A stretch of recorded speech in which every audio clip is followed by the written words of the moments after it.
स्वागत है आप सभी का। आप देख रहे हैं वंदे भारत। मैं हूं आपके साथ पूर्णिमा मिश्रा। दुनिया का सबसे मजबूत लोकतंत्र भारत, जहां की हर एक खबर पर होती है दुनिया की नजर। उस देश की ऐसी हर एक खबर की पूरी कहानी हम आपके लिए लेकर आते हैं, जिसका सीधा सरोकार है आपसे, देश से।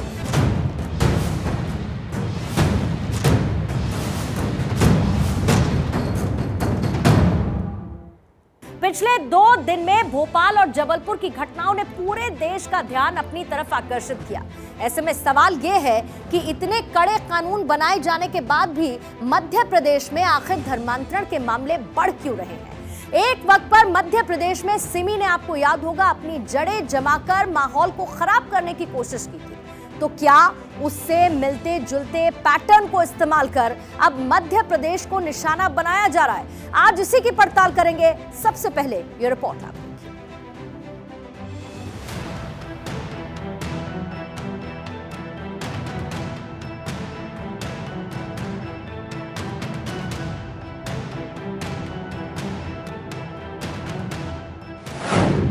अलग अलग जिले और फैलता जाल। मध्य प्रदेश में नापाक जाल। धर्मांतरण का कुचक्र।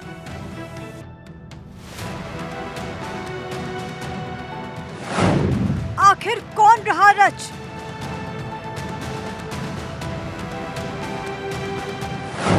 कानून का प्रहार।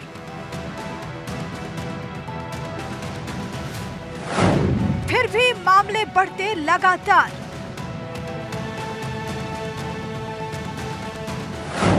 मध्य प्रदेश में समस्या होती विकट।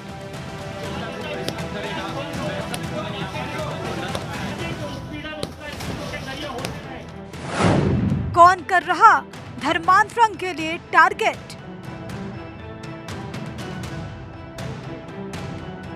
पहले भोपाल में बर्बरता की तस्वीरें देखिए और देखिए कि कैसे एक युवक को गले में पट्टा डालकर पीटा जा रहा है। कुत्ते की तरह भौंकने के लिए मजबूर किया जा रहा है। आरोप है कि सारा जुल्म धर्म परिवर्तन के लिए किया गया। तो मैं आ रहा था यहाँ से एक शादी से अपने दोस्त के साथ, तो मैंने अपने दोस्त को छोड़ा और मैं वहाँ से वापस आके राम मंदिर साइड से निकल ही रहा था, टीला जमालपुरा से। तो मुझे फैजान लाला, साहिल बच्चा और मोहम्मद समीर ने पकड़ लिया, जो कि मुझे वहाँ पे मारा गया। पैसे की वो करी गई डिमांड और मियाँ भाई बनने का बोला गया। भोपाल की तस्वीरों को अभी लोगों ने भुलाया भी नहीं था कि जबलपुर में धर्मांतरण का जल्लादी खेल सामने आ गया। महिला को किडनैप किया गया, दुष्कर्म किया गया, मन नहीं भरा तो गोमांस खिला दिया। ये 2 मामले तो बानगी भर है। अगर मध्य प्रदेश के आंकड़ों को उठाकर देखेंगे तो आपको हकीकत समझ आ जाएगी, जो बता देगी कि मध्य प्रदेश की जमीन कैसे जिहादियों के लिए माकूल साबित हो रही है। शहर बदलते हैं, वारदात बदलती है, पर लव जिहाद वाली, धर्मांतरण वाली सोच नहीं बदल रही। तो आखिर मध्य प्रदेश कैसे निशाने पर आ गया? सरकार की सख्ती के बाद भी मामले क्यों नहीं रुक रहे? ये सवाल अब प्रशासन और सरकार दोनों के सामने है।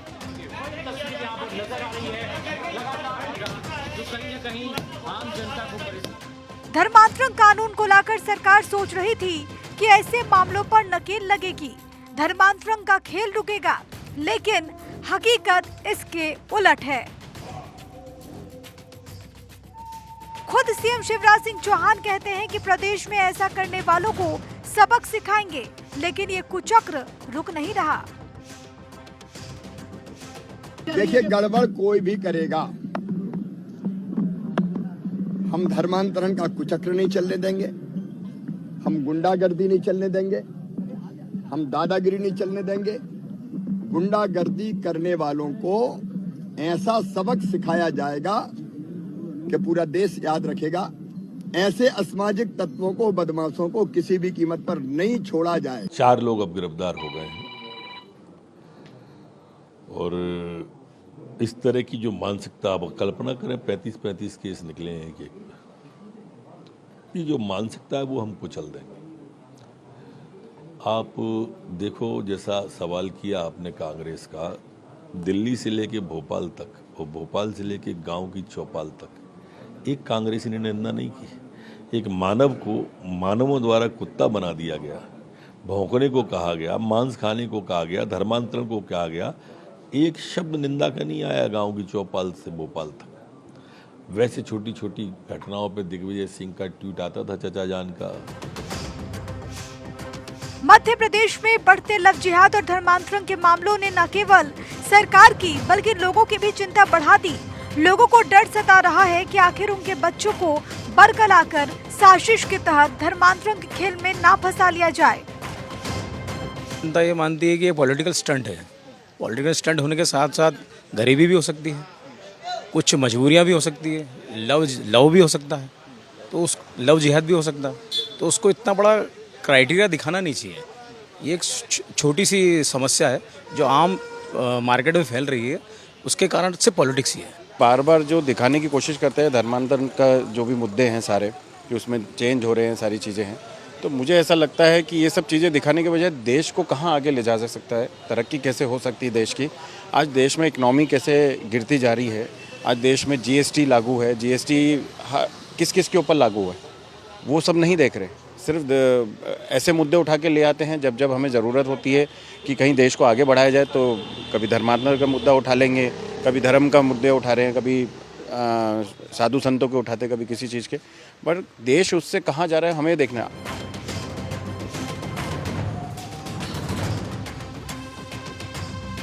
ऐसा पहली बार नहीं जब मध्य प्रदेश जिहादियों के निशाने पर है।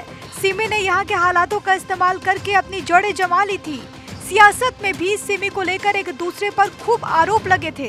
तब बुरहानपुर, खंडवा, खरगोन जिलों में सिमी ने अपना नेटवर्क तैयार किया था। संगठन की तरफ से ऐसे युवाओं की तलाश की जाती थी जो कि सिमी के विचारधारा से प्रभावित रहें। उन्हें बरगलाकर संगठन से जोड़ा जाता था। इसके बाद युवाओं को चोरी छिपे प्रशिक्षण दिया जाता था जिससे उन्हें कट्टर बनाया जा सके। इनमें से ऐसे युवाओं को अलग से ट्रेनिंग देकर हिंसक गतिविधियों के लिए तैयार करने की योजना थी। मध्य प्रदेश में साल 2015 में सिमी का नेटवर्क सामने आया। खंडवा इसका गढ़ था। प्रदेश के कई जिलों में सिमी ने अपना नेटवर्क तैयार कर लिया। प्रदेश में सिमी की जमीन पर ही जेएमबी, पीएफआई, हिज्ब उत तहरीर और उसके बाद आईएसआईएस की सक्रियता सामने आई। माना जा रहा है कि पुलिस के निशाने पर आने के बाद सिमी की विचारधारा से प्रभावित लोग ही दूसरे संगठनों में प्रत्यक्ष या फिर अप्रत्यक्ष रूप से काम कर रहे हैं। तो क्या धर्मांतरण की साजिश उसी जिहादी मिशन का हिस्सा है? सिमी से नहीं लिया सबक, फिर धर्मांतरण से प्रदेश रहा धधक। सिमी के फॉर्मूले से क्या धर्मांतरण का खेल? एमपी में आखिर कैसे लगेगी नकेल? सिमी पर शिकंजा कसने के बाद मध्य प्रदेश की शिवराज सरकार ने धर्मांतरण के मामले को रोकने के लिए कानून कड़े किए, लेकिन क्या जमीन पर ये कानून ऐसी घटनाओं को रोकने में कामयाब हो पा रहे हैं? धर्मांतरण के बढ़ते मामलों ने इस पर सवालिया निशान जरूर खड़ा कर दिया है। देखिए, धर्मांतरण मध्य प्रदेश में अगर पिछले 5 साल में बढ़े हैं तो कहीं ना कहीं सरकार की भी गलती है। सरकार की बहुत बड़ी कमजोरी है। ये क्यों हो रहा है? मैं तो कहूँगा उन्हीं की संरचना में हो रहा है ये। और अगर ये हो रहा है तो ये सरासर गलत हो रहा है ना। और दूसरी बात ये कि धर्मांतरण होना नहीं चाहिए और जो कर रहे हैं उनके खिलाफ सख्त से सख्त कार्रवाई करनी चाहिए और उनका जो है ये सरासर गलत है।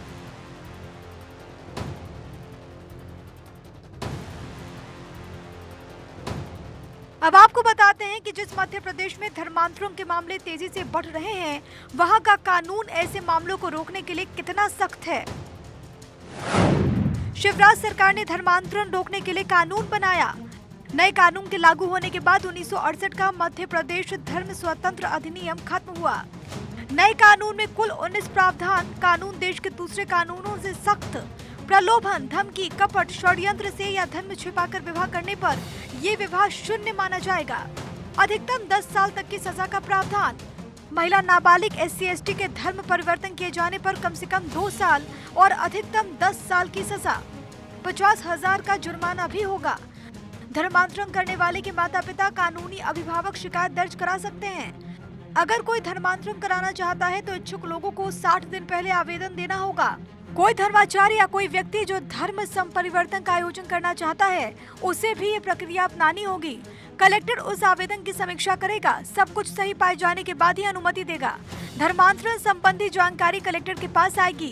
कलेक्टर हर महीने की 10 तारीख को रिपोर्ट तैयार कर राज्य सरकार को भेजेंगे। इसके बाद आगे की कार्रवाई की जाएगी। देखिए, मुझे लगता है कि ये कहीं ना कहीं साजिश के तहत हो रहा है और जिस प्रकार से देखिए टोने टोटके पे तो हम लोग विश्वास करते ही हैं और सनातन धर्मी करता ही है।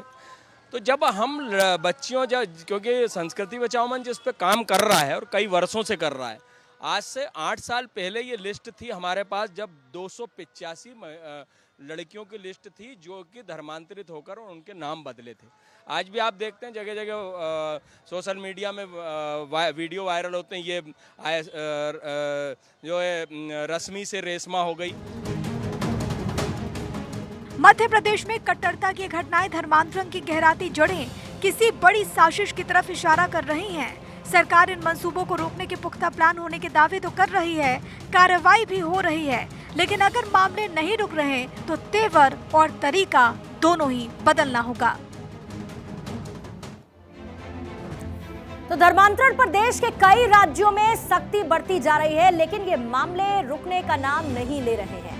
हाल ही में धर्मांतरण के 5 बड़े मामलों की पूरी कहानी अब हम आपको बताने जा रहे हैं, जिससे आप ये समझ सकेंगे कि आखिर कैसे ये जाल पूरे देश में पैर पसार रहा है।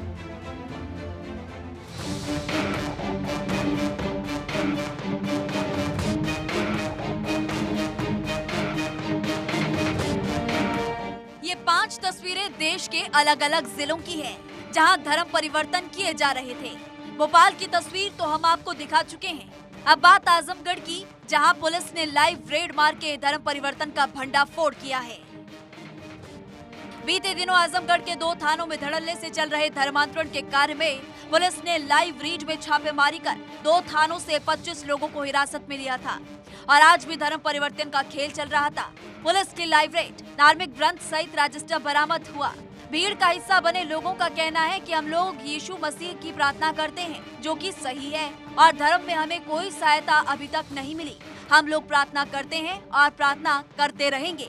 हालांकि मौके पर पहुंची स्थानीय पुलिस ने बकायदा लोगों को समझाया कि बंद कमरे में चल रहे धर्मांतरण का कार्य सही नहीं है, जो कि वीडियो में साफ दिख भी सकता है। फिलहाल इस पूरे प्रकरण पर अभी कोई आधिकारिक पुष्टि या अधिकारी बाइट देने के लिए तैयार नहीं है, इसलिए भारत 24 इसकी पुष्टि नहीं करता। तो वहीं पर तीसरा मामला मुंबई का है, जहां नाबालिग लड़की को बंदूक की नोक पर धर्मांतरण करने वाले 2 लोगों को गिरफ्तार किया गया है। बच्ची की मां की तहरीर पर 2 लोगों के खिलाफ भयंदर थाने में धारा 354, 354A, 366, 506 और पॉक्सो एक्ट की धारा 8 और 12 के तहत मुकदमा दर्ज किया गया है। आरोपी द्वारा पीड़िता को नकली पिस्तौल दिखाकर धमकाया और धमकी दी कि अगर उसने बुर्का नहीं पहना और इस्लाम कबूल नहीं कर लिया तो वो उसको गोली से मार देगा। पीड़िता ने जब अपनी मां को इस घटना के बारे में बताया तो भाईंदर पुलिस ने मुनव्वर अंसारी, जो कि 20 साल का है, और अजीम मंसूरी, जो कि 20 साल का है, उसके खिलाफ मुकदमा दर्ज किया है। दोनों आरोपियों को गिरफ्तार कर पुलिस ने हिरासत में भेज दिया। तो वहीं चौथा मामला झांसी से जबरन धर्म परिवर्तन का है। झांसी के चीरगांव में रह रही एक महिला ने हनीफ नाम के मुस्लिम युवक पर जबरदस्ती धर्म परिवर्तन करवाने और शादी का झांसा देकर शारीरिक संबंध बनाने के आरोप लगाए हैं। महिला ने बताया कि कुछ समय पहले वो हनीफ नाम के एक व्यक्ति के संपर्क में आई थी। हनीफ ने उसे अपनी बातों में फंसाकर घर से भाग जाने के लिए मना लिया। महिला द्वारा बार बार शादी के बारे में पूछे जाने पर हनीफ ने कहा कि तुम हिंदू हो, इसलिए तुमसे शादी नहीं कर सकता, तुम अपना धर्म परिवर्तन कर लो तो तुमसे शादी कर लूंगा। छत्तीसगढ़ के दुर्ग में भी धर्म परिवर्तन की साजिश का बड़ा खुलासा हुआ। छत्तीसगढ़ में फिर गरमाया धर्मांतरण का मुद्दा। दुर्ग जिले के उरुला इलाके में एक महिला कर रही थी धर्मांतरण की साजिश। हिंदू देवी देवताओं के नाम पर एक महिला अपशब्दों का प्रयोग करती थी और घर पर लोगों को इकट्ठा कर रोज प्रेयर करती थी और बच्चों के आंगनबाड़ी में जाकर कहती थी कि रोज दिया करो विशेष धर्म के ईश्वर का नाम। पुलिस ने जांच कर महिला पर बड़ी कार्रवाई की। धर्म परिवर्तन के मामले देश भर में रुकने का नाम नहीं ले रहे, लेकिन सरकार की कड़ी कार्रवाई से इन पर लगाम लगने की उम्मीद है और आज जो भोपाल में हुआ वो आगे भी होगा तो लोग ऐसी हरकत करने से डरेंगे। Bureau report, Bharat 24।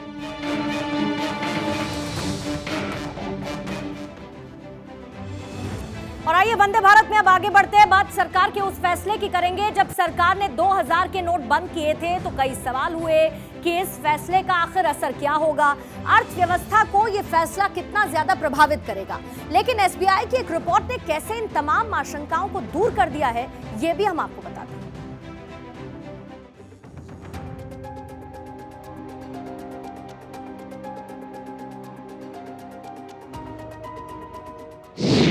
क्या सरकार का सफल रहा प्लान? बढ़ी डिमांड, इकोनॉमी में दिख रही जान। 2000 के नोट बंद होने का इंपैक्ट, सुधर रहे हालात, ट्रेंड सेट हो रहा परफेक्ट। सरकार ने जब 2000 के नोट बंद किए थे तो कई सवाल उठ रहे थे कि यह फैसला सही है या गलत, लेकिन गुजरते वक्त के साथ अब नतीजे आना शुरू हो गए हैं। बाजार में नोटबंदी के असर दिख रहे हैं, जिसके बाद ये उम्मीद बढ़ गई कि 2000 के नोट बंद होने से इकोनॉमी को बूस्ट मिलेगा। एसबीआई की ताजा रिपोर्ट इसी ओर इशारा कर रही है। आइए आपको बताते हैं क्या कहती है एसबीआई की रिपोर्ट। भारतीय स्टेट बैंक ने जारी की रिपोर्ट। 2000 रुपए के बैंक नोटों को वापस लेने से जमा क्रेडिट और खपत पर काफी असर।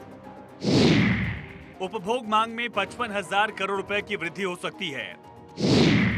आरबीआई के फैसले के बाद पेट्रोल पंपों पर नकद लेन देन बढ़ा। ऑनलाइन प्लेटफॉर्म पर कैश ऑन डिलीवरी का बढ़ा चलन। रिपोर्ट के मुताबिक 2000 रुपए के नोट को वापस लेने का एक बड़ा फायदा करेंसी की खपत में तुरंत तेजी के तौर पर हो सकता है। बैंक के अनुमान के मुताबिक उपभोग मांग में 55,000 करोड़ रुपए का इजाफा हो सकता है। बैंक ने कहा कि नोटबंदी के उलट 2000 का बैंक नोट वैलिड करेंसी बना रहेगा, इसलिए खपत में तेजी देखी जा सकती है। बड़ी कीमत की चीजें जैसे सोना, आभूषण, एसी, मोबाइल फोन और अचल संपत्ति पर लोग खर्च कर सकते हैं। यही कारण है कि पेट्रोल पंप पर नकद लेन देन में तेजी से इजाफा हुआ। कई लोग अपने 2000 रुपए के बैंक नोटों को वहां खर्च कर रहे हैं। इसके अलावा रिपोर्ट में कहा गया कि पेट्रोल पंपों पर बिक्री में डिजिटल भुगतान की हिस्सेदारी घटी है। पहले डिजिटल भुगतान 40% था, जो अब घटकर 10% रह गया है। इतना ही नहीं, एसबीआई की रिपोर्ट के मुताबिक लोगों ने अब कैश ऑन डिलीवरी ऑप्शन के साथ आइटम ऑर्डर करने शुरू कर दिए। रिपोर्ट में कहा गया कि जोमेटो के लगभग 75% उपभोगकर्ता कैश ऑन डिलीवरी का विकल्प चुन रहे हैं और 2000 रुपए के बैंक नोटों के साथ भुगतान कर रहे हैं। ई कॉमर्स, फूड और ऑनलाइन ग्रोसरी सेगमेंट में कैश ऑन डिलीवरी का विकल्प चुनने वाले कस्टमर की संख्या में इजाफा होने की संभावना है। कंज्यूमर ड्यूरेबल्स, बुटीक फर्नीचर और ऐसे शानदार खरीदारी से बिक्री में तेजी आने की उम्मीद है। मंदिरों और अन्य धार्मिक संस्थानों को 2000 रुपए के नोटों के माध्यम से दान में वृद्धि की उम्मीद है। यानी 2000 का नोट बंद करना फिलहाल तो सरकार के लिए फायदे वाला फैसला नजर आ रहा है। Bureau report, Bharat 24।